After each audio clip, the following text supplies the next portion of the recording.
భారత్ పాక్ మధ్య రోజు రోజుకి ఉద్రిక్తతలు పెరుగుతున్నాయి. అయితే పాకిస్తాన్ పైన ఇప్పటికే భారత్ నీటి బాంబును పేల్చింది. సింధు జలాల ఒప్పందాన్ని రద్దు చేస్తుందని తీసుకునే నేపథ్యంలోనే పాక్ ఒక్కసారిగా కకావికలమవుతోంది.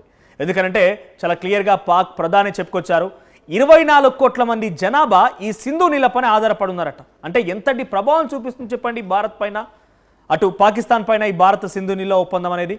సో ఈ సింధు నీళ్ళ ఒప్పందం రద్దు తర్వాత అక్కడ ఇండస్ట్రియల్ సోర్సెస్ మొత్తం కూడా పూర్తిగా కిల్ అయిపోయాయి, ఎకనామికల్ సోర్సెస్ కిల్ అయిపోయాయి, ఎలక్ట్రికల్ ప్రొడక్షన్ ఆగిపోయింది, అన్ని రకాలుగా ఇబ్బందులు పడుతోంది. ఇప్పటికే నీటి బాంబు పేల్చాం, ఇంకా యుద్ధం అనేది అన్ని రకాలుగా సంసిద్ధత ఉన్నారు. ఏ క్షణమైనా కూడా భారత్ పాకిస్తాన్ పైన యుద్ధాన్ని ప్రకటించవచ్చు, ఒక భీకరమైనటువంటి యుద్ధాన్ని మనం చూడొచ్చు. అది ఎప్పుడు జరుగుతుంది, ఎలా జరుగుతుంది, దానికి ఎన్ని ప్రాసెస్లు అనేది చాలా క్లియర్గా మనం రోజు మాట్లాడుతూనే ఉన్నాం. అయితే ఇప్పుడు నేను పాకిస్తాన్కి సంబంధించి కేవలం పాకిస్తాన్ గురించి మాత్రమే మాట్లాడాలనుకుంటున్నాను. ఇప్పుడు యుద్ధం మొదలైంది కాబట్టి పాకిస్తాన్ పైన మనం ఒక రకంగా అన్ని రకాలుగా సంసిద్ధతో ఉన్నాం, అష్టదిగ్బంధనం చేసాం, అన్ని రకాలుగా పాకిస్తాన్ లాక్ అయిపోయింది. కానీ ఇప్పుడు కాదు, కొన్నేళ్ల నుంచి పాకిస్తాన్ ఆల్రెడీ అష్టదిగ్బంధం అయిపోయే ఉంది. పాకిస్తాన్ 3 ముక్కలు కాబోతోంది. ఏ రకంగా 3 ముక్కలు కాబోతోంది? ఇది భారత్ చేసే దెబ్బ. ఇప్పుడు భారత్ యుద్ధం చేసినా 3 ముక్కలే అవకాశం ఉంది. అంతకంటే ముందే 3 ముక్కల యుద్ధం జరుగుతోంది. అక్కడ పెద్ద ఎత్తున పాకిస్తాన్ మొత్తం కూడా ఈ యొక్క యుద్ధం భీకరంగా కొనసాగుతోంది.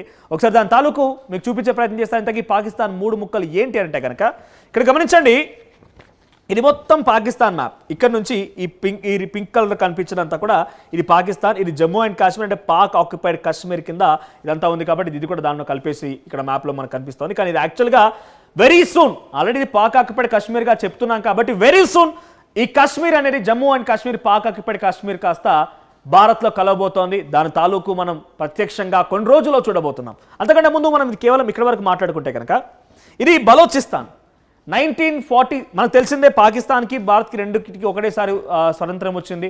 ఆ తర్వాత పాకిస్తాన్ ఏం చేసిందనంటే ఇక్కడ యుద్ధం ప్రకటించి బలూచిస్తాన్ని ఆక్రమించింది. సో బలూచిస్తాన్ని పూర్తిగా పాకిస్తాన్ విలీనం చేసుకుంది.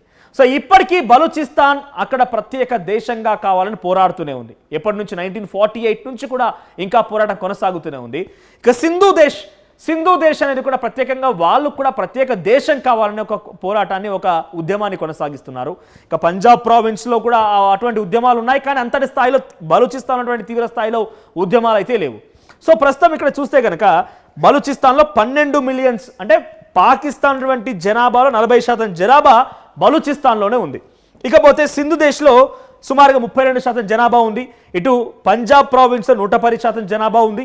ఇక కేవలం ఇక్కడ సంబంధించి మిగిలినటువంటి పాకిస్తాన్లో చూస్తే మిగిలినటువంటి శాతం మొత్తం మీద కలిపితే బలూచిస్తాన్లో హైయెస్ట్, మిగిలినటువంటి 60% మొత్తం కూడా 60 లేదా ఇక్కడ 32 తీసిపోతే ఇంకో 30%గా ఇటు పాకిస్తాన్లో మిగిలిపోయింది. సో ఈ పాకిస్తాన్ 30% పాకిస్తాన్గా చెప్పబడుతోంది. మిగిలినటువంటి బలూచిస్తాన్, సింధు దేశ్ రెండు కూడా ప్రత్యేక దేశాలుగా కావాలని పోరాడుతూ ఉన్నారు. మీరు గమనించండి, ఇక్కడ గ్వాదర్ అని ఇక్కడ కనబడుతుంది కదా పాయింట్ వచ్చేసి, ఇది ఒక పోర్ట్. గ్వాదర్ పోర్ట్ అనేది చాలా కీలకం పాకిస్తాన్కి. తర్వాత కరాచీ పోర్ట్ అనేది, ఈ 2 పోర్ట్లు కూడా ప్రత్యేక దేశం కావాలని చెప్పే పోరాటం చేసే బలూచిస్తాన్, సింధు దేశ్లో ఉన్నాయి. ఇక్కడ మనం పాకిస్తాన్ కొత్తగా ఏం ఫైట్ చేయాల్సిన అవసరం లేదు. ఇంకొన్ని రోజులు పోయినా లేకుంటే ఇప్పటికిప్పుడు యుద్ధం ప్రకటించినా కూడా బలూచిస్తాన్ ఆల్రెడీ పాకిస్తాన్ పైన యుద్ధం జరుపుతోంది.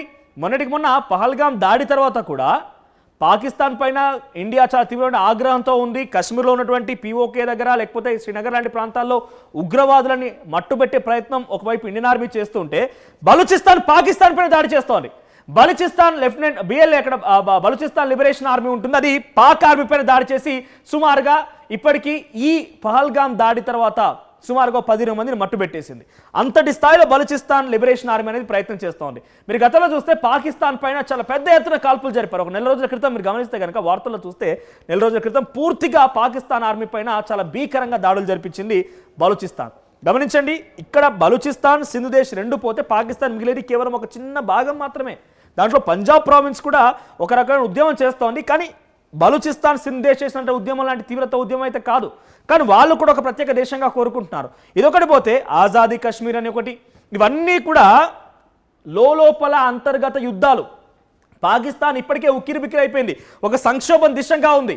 2 వేర్పాటు దేశాలు కోసం పోరాడుతున్నారు. బలూచిస్తాన్ సింధులు స్వతంత్రం కావాలని పోరాడుతున్నారు. వాళ్ళంతటి వాళ్ళే గొడవ పెట్టుకుంటున్నారు. తీవ్రమైన సంక్షోభం ఉన్నది, ఎటు చూసినా ఇబ్బందులే ఉన్నాయి. అయితే ఇక్కడ బలూచిస్తాన్లో చాలా అగ్రెసివ్గా పాకిస్తాన్ మిలిటరీ పైన దాడి చేస్తున్నారు, కానీ సింధు దేశ్లో ఆ స్థాయిలో లేదు. కారణం ఏంటంటే ఇక్కడ మీరు గమనిస్తే ఒక్కసారి మీకు ఇంకో మ్యాప్లో చూపిస్తాను. సింధు జలాలు మొత్తం కూడా ఇక్కడ చూడండి, సింధు జలాలు మొత్తం కూడా ఈ రకంగా మెల్లగా కరాచీ దగ్గర నుంచి సముద్రంలో కలుస్తూ ఉంటాయి. సో సింధు జలాలు దాదాపుగా స్టార్టింగ్ ఇక్కడ స్టార్ట్ అవుతుంది, ఇక్కడ నుంచి ఇదంతా ఇలా వచ్చి వెళ్తుంది. కాబట్టి కరాచీ అనేది చాలా main port. So Pakistan military ఏం చేసిందనంటే ఇక్కడ మనం బేసిక్గా 140 కోట్ల జనాభా ఇండియాలో మనల్ని రక్షించడం కోసం, మన దేశాన్ని పరిరక్షించడం కోసం మిలిటరీ ఉంది.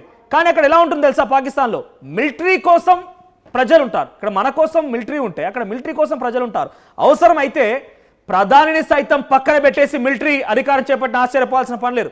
అటువంటి ఒక రూలింగ్, అటువంటి ఒక దాష్టికం పాకిస్తాన్ లాంటి దేశాల్లో ఉంటుంది. మీరు గమనించండి, బంగ్లాదేశ్లో జరిగింది అదే, శ్రీలంకలో జరిగింది అదే, ఆఫ్ఘనిస్తాన్లో కూడా ఒక సందర్భంలో అక్కడ ప్రభుత్వాలను కూడా మార్చేశారు తాలిబన్లు. అంటే అటువంటి సిచ్యువేషన్ ఉంటుంది, అటువంటి ఏరియాస్లో అటువంటి సిచ్యువేషన్ ఉంటుంది. సో పాకిస్తాన్లో మిలిటరీ కోసం ప్రజలు ఉన్నారు, మన దగ్గర ప్రజల కోసం మిలిటరీ అనేది ఒకటి మనల్ని రక్షించడం కోసం ఉంది. సో ఇక్కడ ఇటువంటి సిచ్యువేషన్లో సింధు దేశం అనేది కూడా ప్రత్యేక దేశం కోసం పోరాడుతుంటే దీని మొత్తాన్ని మిలిటరీ ఎప్పటికప్పుడు కంట్రోల్ చేస్తుంటుంది, ఆ ఉద్యమాన్ని లెగనివ్వకుండా చేస్తుంది. కానీ ఒక ఉద్యమం అయితే నివురుగప్ప నిప్పులాగా సింధు దేశం కోసం కూడా పోరాటం జరుగుతోంది. ఒకవేళ నిజంగా ఇవన్నీ జరిగి రేపటి రోజున భారత్ అటాక్ చేసినా, వాళ్ళంతటా వాళ్ళే కొట్టుక సచ్చినా కూడా, ఎందుకు ఈ పదాన్ని వాడాల్సి వస్తుందంటే అది జరగబోతోంది కాబట్టి, కొట్టుక చచ్చినా కూడా పాకిస్తాన్ అనేది 3 ముక్కలు కాబోతోంది. 3 ముక్కలుగా పాకిస్తాన్ జరిగిపోతే ఇక్కడ పాకిస్తాన్ ఎంత మిగులుతుంది తెలుసా, మన భారతదేశంలోని ఒక చిన్న ఒక రాష్ట్రం అంటే మా బహుశా ఉత్తరప్రదేశ్ లేదంటే 2 తెలుగు రాష్ట్రాలు కలిపి ఎంత ఉంటుందో అంత మాత్రమే పాకిస్తాన్ మిగిలి ఉంటుంది. ఇటువంటి దయనీయమైన పరిస్థితుల్లో కావాలనే పాకిస్తాన్ కురివితో తలగొక్కున్నట్టుగా భారతదేశంతో ఈ రకమైనటువంటి ఉద్యమానికి, ఒక యుద్ధానికి తెరలేపింది. వాళ్ళంతా ఇప్పుడు కేవలం మేకపోతు గాంభీరాలే తప్ప నిజంగా యుద్ధం చేయగలిగితే ఫస్ట్ వారిని ఎదుర్కోలేరు. ఈ Pakistan army Balochistan liberation army ఎదుర్కోలేరు. ఇక్కడ పాకిస్తాన్ మిలిటరీ వాళ్ళు సింధు దేశంలో ఉన్నటువంటి వారిని కంట్రోల్ చేయలేరు. ఒక నిజంగానే ఒకసారి మీకు ఫుల్ మ్యాప్ చూపిస్తాను, పీసీఆర్ ఒకసారి ఫుల్ మ్యాప్ ప్లే చేయండి. సో చాలామంది ఏమనుకుంటున్నారంటే పాకిస్తాన్ సీవేస్ ద్వారా మనపై దాడి చేయొచ్చేమో, పాకిస్తాన్ ఇంకేదో రూట్ల ద్వారా రావచ్చేమో అనుకుంటే కనుక అవన్నీ రూట్లు పక్కన పెట్టండి, ఫస్ట్ వారిని ఎదుర్కోమనండి. ఇక్కడ చూడండి, ఇక్కడ పీఓకే ఇది పాకిస్తాన్ ఇక్కడ వరకు ఉంది, ఇది కరాచీ, ఇది గ్వాదర్ పోర్ట్, ఇదంతా ఇందాక చూపించినట్టుగా ఇదంతా కూడా సింధు దేశ్ కోసం పోరాడుతోంది. ఇక్కడ వరకు ఇదంతా కూడా బలూచిస్తాన్. సో ఫస్ట్ పాకిస్తాన్ నుంచి ఎవరైనా కనుక మనల్ని అటాక్ చేయాలి, పాకిస్తాన్ నుంచి సివిఎస్ ద్వారా మన దగ్గర రావాలనుకుంటే ఫస్ట్ వీళ్ళనే దాటలేరు, ఈ బలూచిస్తాన్ సింధు దేశం దాటలేరు. పాకిస్తాన్ మిలిటరీ అక్కడే లాక్ అయిపోయి ఉంటుంది. సో వాళ్ళ ప్రయత్నాలు ఏమున్నా ఇక్కడిక్కడే ఇవన్నీ కూడా చాలా ఈజీగా భారత్ తిప్పుకొట్టే అవకాశం ఉంటుంది. సో ఒక రకంగా కొంత ఆలోచన చేస్తే భారత్ ప్రత్యక్ష యుద్ధం కంటే కూడా నీటి బాంబు పేల్చి ఇటు బలూచిస్తాన్ సింధు దేశ్ నుంచి మరింతగా పాకిస్తాన్